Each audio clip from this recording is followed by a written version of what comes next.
भारत माता की भारत माता की बाबा साहेब भीमराव अम्बेडकर अमर रहे।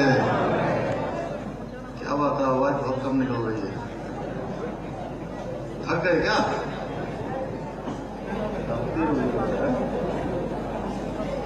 बाबा साहब भीमराव अम्बेडकर अमर रहे।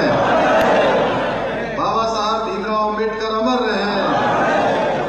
महाराणा प्रताप अमर रहे। महाराणा प्रताप अमर रहे। अनुसूचित जाति जनजाति इस महासम्मेलन में अभी आपने जिनको सुना, हमारे अल्मोड़ा पिथौरागढ़ लोकसभा क्षेत्र के लोकप्रिय सांसद, भारत सरकार के पूर्व मंत्री आदरणीय अजय टम्टा जी, और मंच पर विराजमान हमारे शीशराम राणा जी, एसके सेन साहब, धान सिंह राणा जी, हमारे पूर्व विधायक भाई डॉक्टर प्रेम सिंह राणा जी एवं सभी अतिथिगण, सभी हमारे गणमान्य और इस कार्यक्रम में पधारे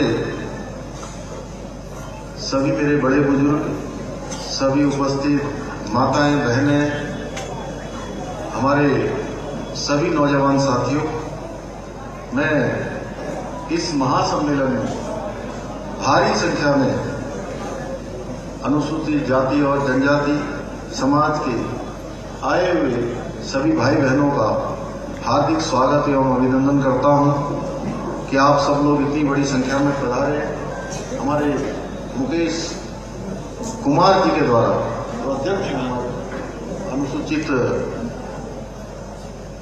जाति आयोग के, उन्होंने बहुत सारी बातें यहाँ से कही है और जो आज सरकार के द्वारा बहुत सारे प्रयास हो रहे हैं, उन प्रयासों के बारे में उन्होंने अपनी बात रखी है। मेरे लिए सौभाग्य की बात है कि मुझे भी इस महासम्मेलन में आमंत्रित किया गया। भाइयों बहनों, बाबा साहब भीमराव अम्बेडकर जी ने अनुसूचित जाति, अनुसूचित जनजाति, दलित समाज, वनवासी समाज, अस्तित्व, अस्मिता और आत्मनिर्भरता का जो उन्होंने मंत्र दिया, उसका आज संपूर्ण तरीके से धरातल पर उतारने का काम, उसको लागू करने का काम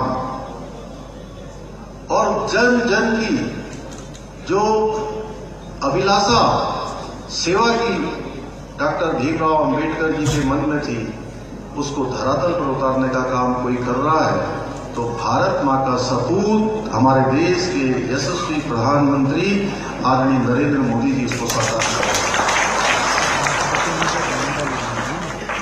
हमें याद रखना होगा कि पेड़ चाहे कितना भी विशाल क्यों न हो, लेकिन वह तभी अपना सीना ताने खड़े रह सकता है जब उसकी जड़ें मजबूत हो।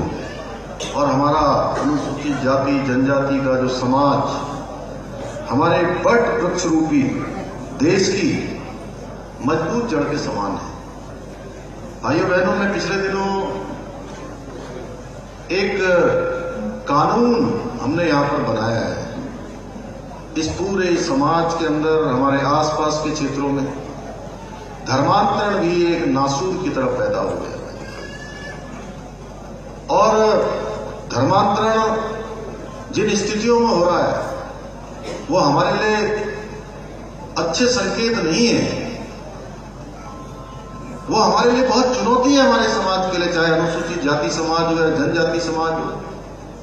किस तरह से लोगों को प्रलोभन देकर, बहलाकर, फुसलाकर, लालच देकर या मनगढ़ंत बातों को करके जिस प्रकार से यहां पर धर्मांतरण का खेल खेला जा रहा था, भाइयों बहनों, उसको रोकना अति आवश्यक था। क्योंकि अगर हमारा धर्म ही नहीं बचेगा तो हम किस दिशा में जाएंगे, किस दिशा में हम अपनी पीढ़ी को भेजेंगे, उनके लिए हम क्या छोड़कर जाएंगे। इसलिए हमने तय किया भाइयों बहनों, उत्तराखंड के अंदर धर्मांतरण को लेकर भारतवर्ष का सबसे कठोर कानून हम लाएंगे और हम उस कानून को लेकर आएंगे। उसमें हमने बहुत सारे प्रावधान कर दिए। मैं आप सबसे भी कहना चाहता हूं, अब जो पिछले के धर्मांतरण है या आगे होंगे धर्मांतरण, उस पर कठोर कार्रवाई करने जा रही है हमारी सरकार। उसको हमने कानून का रूप बना दिया है, कानून के रूप में हम उसको ले आए हैं। भाई बहन, आज माननीय प्रधानमंत्री मोदी जी के मार्गदर्शन में, निर्देशन में डबल इंजन की सरकार जो काम कर रही है, उस सरकार का स्पष्ट मत है कि जो हमारा ये अनुसूचित जाति जनजाति का समाज है, इसको मजबूत और आत्मनिर्भर बनाना है।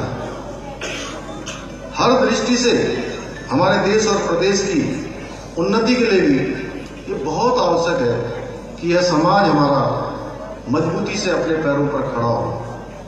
भाइयों बहनों, हम भूल नहीं सकते हैं जब देश का स्वतंत्रता संग्राम का आंदोलन चल रहा था, उसमें इस समाज की बहुत बड़ी कुर्बानी है, बहुत बड़ा योगदान है।